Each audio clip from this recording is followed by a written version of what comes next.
Jalen lay down and tried to get comfortable, but sleep would not come. Problems and fears zoomed around in a huge cloud of worry.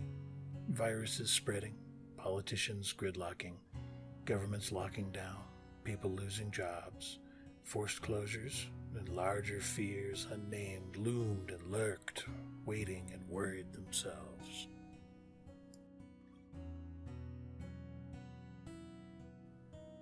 Wandering around the edges of dreamland, but not quite able to go through the door, Jalen slogged along thinking gloomy thoughts. Turning a corner, there was suddenly a person there. An odd person indeed. Oh, so tall, a wispy beard, and wearing a cloak that defied description. It moved in and out of reality while constantly shifting around. It wasn't invisible. It just didn't exist all the time. The old man beckoned Jalen over, but when Jalen tried to speak, there were no words. The old man noticed Jalen's confused look. Talking here is difficult at first, but there is no need. You may call me Hope if you wish. I was about to take a journey, if you would like to join me.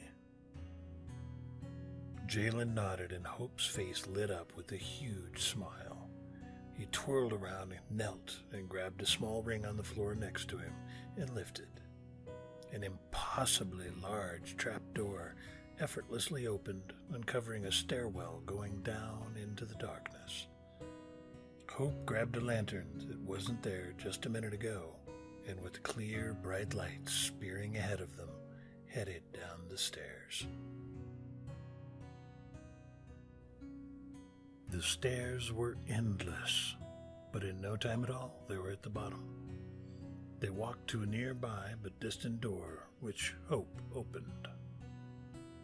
Hundreds of offices could be seen, different people diligently doing their jobs. On the side in a large office, a phone was picked up, and in a short time, all the offices began talking together. They discussed a new flu-like disease that had just been discovered, sharing the information that was known and how to minimize the impact. Offers of assistance, material and scientific, were offered and accepted. Hope looked around and grew sad. This could have been the beginning. Too much pride and secrecy to ask for help. Too much suspicion and bad feelings to extend the hand, even if the help was asked for. This was never very probable, but where I tread, potential exists, however small.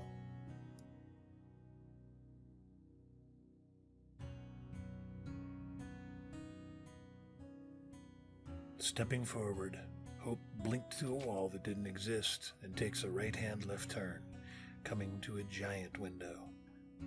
Presses roll off newspapers while bullpens filled with reporters authoring the stories rolling through the presses and posting through the internet. They work in concert, giving the facts, the information most needed to prevent, contain, and protect those who need it the most. Clear, concise, accurate. A shining example of the journalistic art. Hope looks to a few small offices with makeshift presses. Those there, they follow hope and strive for the dream. Yet the good they attempt is overwhelmed by a tidal wave of propaganda from all sides. Journalism has always risked the rifles of oppression, the flames reaching out for the press. Yet never has right or wrong been defined by a colored lens. Multiple movies of blue destruction or red vindication, depending on your tint. Truth itself is ignored when the lie is convenient. Journalists preach the sacred press, standing on the principles they sacrifice, with the knife dripping both red and blue.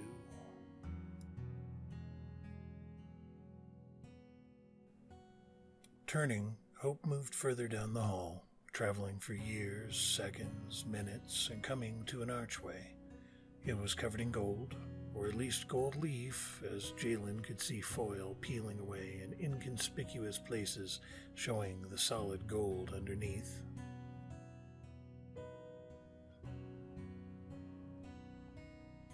Through the arch were Parliament rooms, congressional seats, Oval offices, Downing Street, West Building, and others.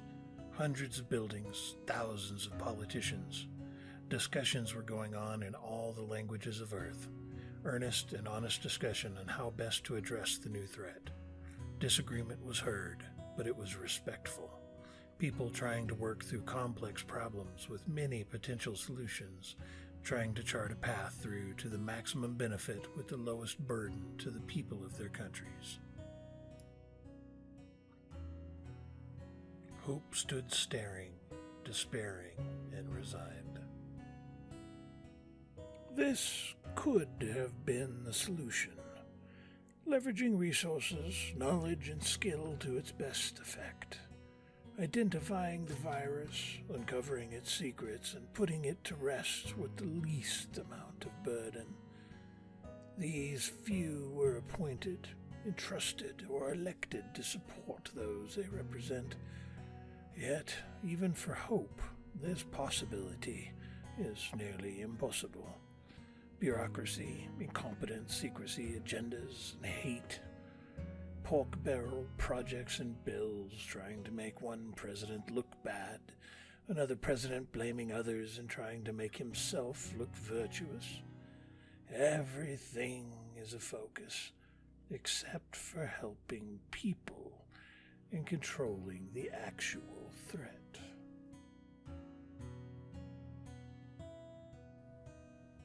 Jalen turned to Hope as tears were slowly welling up, and was able to ask in the barest of whispers, "Is this our doom, then?" This raised the ghost of a smile to Hope's face as he replied, "Of course not, child. There is always hope. As I travel here with you, I also travel with many others. Hope is universal, even when it's not probable."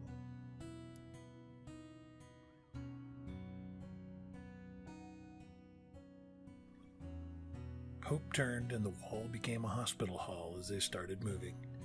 Several inches, miles later, a floor-to-ceiling window came into view. Scenes of labs, doctors, researchers, and patients are everywhere. Everyone doing their part, protecting the vulnerable and contributing their best. Uncountable multitudes surviving and doing the best they can to live well and treat others the same. A slow smile spreads across Hope's face as he watches the people work. Here is the truest face of hope. None of these people are famous. They won't be remembered for what they do here, but every day they do their best to make the world better. This is not a possibility. This is reality. Millions of normal people doing their best in whatever way they can, working together to heal and cure in defiance of everything against them. I walk with them all, just as I walk with you tonight.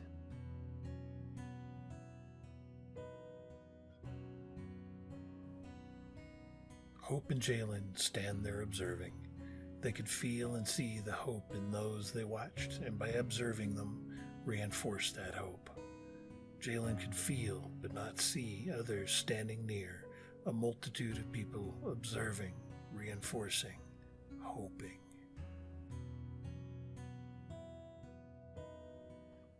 As Jalen had accepted hope, the worry, stress, and sorrow that had been plaguing Jalen melted away. Jalen became misty and insubstantial as Jalen moved into true sleep. Before long, hope stood alone.